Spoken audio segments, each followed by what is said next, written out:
President Jimmy Carter served one term, but built his legacy in subsequent decades. Those years were defined by his selfless service all over the world. And one organization at the center of his work, Habitat for Humanity. Joining us today is head of Habitat's Los Angeles chapter, Erin R. Erin, thank you so much for being here with us. Thank you for having me. So you got some personal stories you're going to share in a moment, but first, for people who aren't familiar with Habitat for Humanity, what is it and what does it do for the public? Habitat for Humanity is an international organization. We work in 70 countries, and we build homes in partnership with volunteers and dignitaries. And the idea is to sell those homes at a very affordable price for families who are in need of decent housing.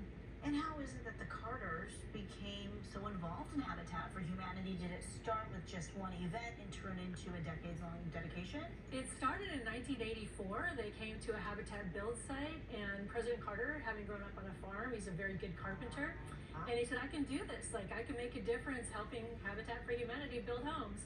And so he and Rosalind committed 1 week out of every year to build homes with Habitat for Humanity, and they would alternate between her international location and the U.S. location, and thousands of volunteers would join them every year to build up to 100 homes in 1 week. Wow. So you start from the foundation and you hand the keys over on Friday. And he was really dedicated. There's one picture of him where he actually had some injuries. He had recently had an accident, and he still in his 90s. Work. Yeah, as, a very old man, and still was out there, getting his hands dirty. What was President Carter's connection to LA specifically? Well, President Carter chose Los Angeles 2 times to host the Jimmy and Rosalind Carter Work Project in 1995 and in 2007. So in total, they built 121 homes here in Los Angeles with Habitat for Humanity. And he really appreciated that he and Rosalind could have that opportunity to bring the community together here in Los Angeles around this cause of housing, which is so needed. A passionate man, you can see it in the photo, true smile. How do you think his impact will impact Habitat for the rest of its time? Well, his legacy is going to live on. He built 4,447 homes over the last 40 years, and we will continue to have a Jimmy and Rosalind Carter Work Project every year, bringing volunteers together to continue his legacy. I love that. Now, you have been selected for a special role this week. This week, we're going to see a lot of tributes to the former president. There's a day of mourning on Thursday. So what is your role in all of this? Well, I'm really honored. President Carter had a role in designing how he wanted his memorial to go, and he said that he wanted Habitat for Humanity representatives to be there in the Capitol Rotunda as he lie in state.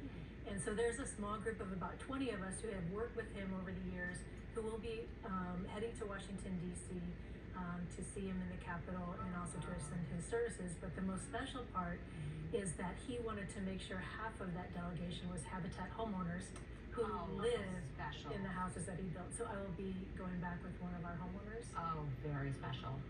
Oh, wow. Some personal stories. I know you had special interactions with him. Can you kind of break down what those were? Do we get a better idea of who he was as a man, as a human? Yes, I just recall when President Carter would walk onto a build site, he would greet every person as though they were equal to him, President and Mrs. Carter. And he was very hardworking, but also very funny. And so he would, that twinkle in his eye, and he would tell a joke and catch you off guard. But he would say, no photographs, no autographs till the home is built. So all of us working on his home were afraid to ever pull out our cell phone or check an email, because he wasn't. He was working constantly, and if he weren't working, he would say, let's get back to work. I'm curious, what was the task that he did on job sites? What was he good at? Everything. He was a carpenter. He would frame, he would do siding, he would be up on the roof, putting roof shingles in. In one of our builds, he actually was installing solar panels on the roof of the very first Habitat homes that had solar panels. Huh. And we see a lot of the signatures there. I remember back in my Sacramento days in news, I would work with Habitat for Humanity, and that's what we would do. You would help build. Now it's an all-day process, a very long process, and we would sign, those pieces of wood. But for him to have the former president's signature, what did that mean to the homeowners? Well, like you said, every volunteer signs those 2x4s, and that fills the walls with love. But our homeowners remember, having been on tough times and having a president of the United States come to help you build your home was was such an impactful moment that it really changed the trajectory of their lives. So incredible. What a Thank you week for so you. much. Yeah. For more on Habitat for Humanity and how you can get involved, head to habitatla.org. Thank you so much for being with us. As for President Carter, his coffin is being flown to Washington, D.C. on January 7th, where he will lie in state until Thursday, January the 9th. His funeral will take place that day at the National Cathedral. Tune into KTLA for continuing coverage all this week. We'll be right back.